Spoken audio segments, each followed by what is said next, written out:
Alright, let's talk about this game because this looks crazy and the design behind it sounds even crazier. You're all aware of the Witcher franchise, right? One of the most prolific and popular RPG franchises of all time, from the Polish studio CD Projekt Red, the same studio that also delivered a game that has been repeatedly requested by my audience to play. Don't worry, I'm gonna get around to it, guys. This is a little different, I know, compared to what I usually talk about, but I am just trying to branch out here and talk about maybe some other games that I wouldn't normally talk about, but that I'm also really excited for. So make sure to leave a like and a comment to help with the almighty algorithm. And if you like this enough and you want to see more gaming coverage, consider subscribing to the channel and hitting that notification bell so you always know when new videos go live. Let's do this. Several former employees of CD Projekt Red left years ago, taking along their veteran expertise at crafting incredibly deep, narrative-driven role-playing games with immense player freedom, and we now know what they have been working on since about 2022. It's Medieval Blade. All kidding aside, the Blood of Dawnwalker is the debut game from new AAA studio Rebel Wolves, comprised of many CDPR veterans whose work includes The Witcher 3 Wild Hunt and Cyberpunk 2077. It is a sprawling open-world action RPG with a heavy focus on vampires set in medieval 14th century Europe. The Black Plague is sweeping through the land, engulfing everything in its path, and feudal lords wield power with an iron fist, smothering the population beneath them. Already, the CD Projekt Red influence is felt in the vibe of this game. It is incredibly dark fantasy, much like The Witcher, and everything from the music to the concept art and even the cinematic trailer all captured the spirit of the Witcher franchise while carving out its own unique identity. I've really been on a vampire kick as of late, really immersing myself in the pop culture and studying up on vampire lore.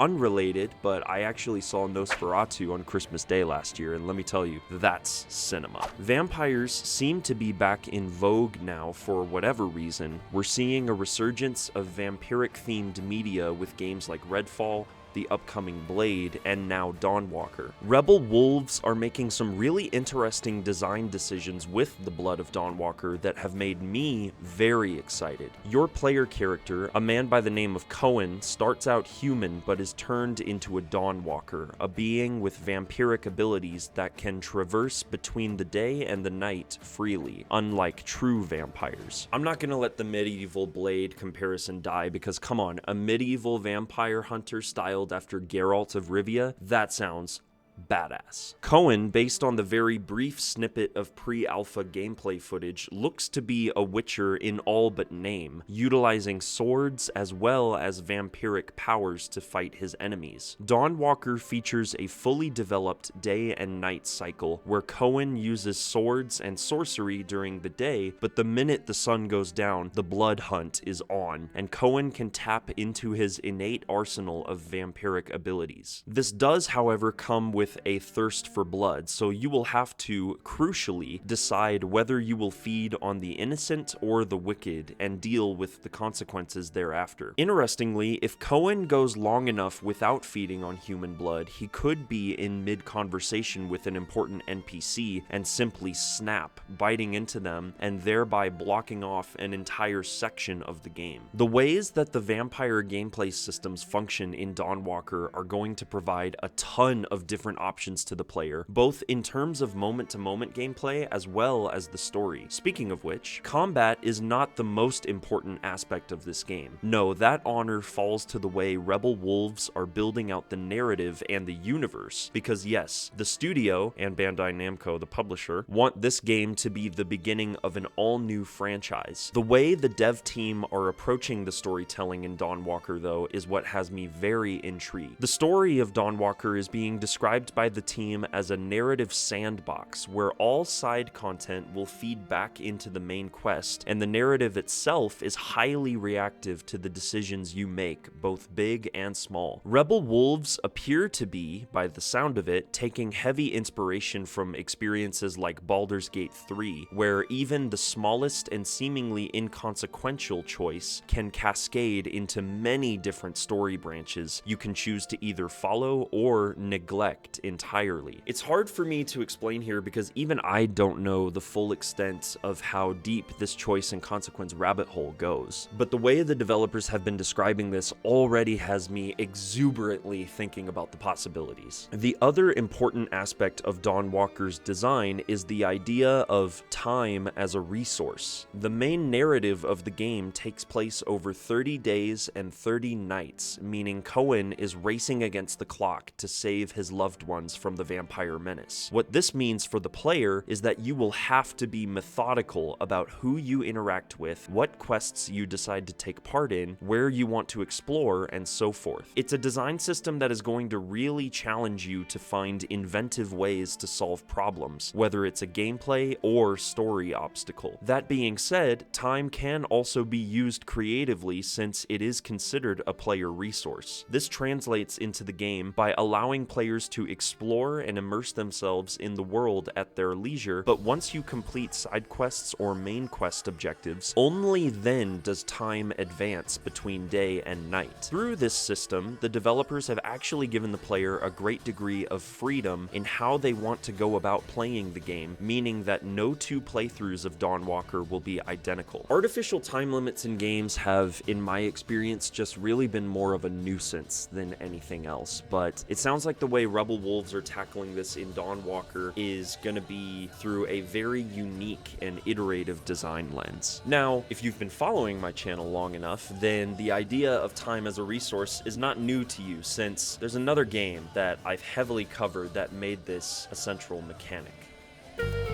Yes, it seems like Arcane Studios and Deathloop are getting some well overdue flowers for how innovative that game's time as a resource mechanic was 3.5 years ago. Man, can y'all believe it's gonna be almost 4 years since Deathloop released? Whew.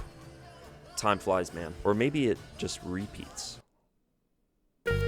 So, the Blood of Dawnwalker. It looks really cool. But now I'm curious to know exactly what you think in the comments down below. Have you heard of this game? Is it something that is now on your radar? Are you a big fan of CD Projekt Red, The Witcher, Cyberpunk? And if so, does this game sound like it might be something that's up your alley? Once again, I just want to thank you for watching this video because YouTube is not generally kind to creators who try to go outside of their niche. So if you did enjoy this video and you found it informative or valuable in any way, I invite you to please leave a like and subscribe to the channel because there's going to be a lot more interesting gaming related discussions in the future. Lastly, I do also have a Discord server for those who are interested in becoming a part of this community and just chatting and talking about everything gaming related, and there's going to be a link to that in the description down below, so consider joining and becoming a part of this awesome family that we have here. We do welcome anyone and everyone who loves gaming. And remember that the outsider walks among us. I'll see y'all next time.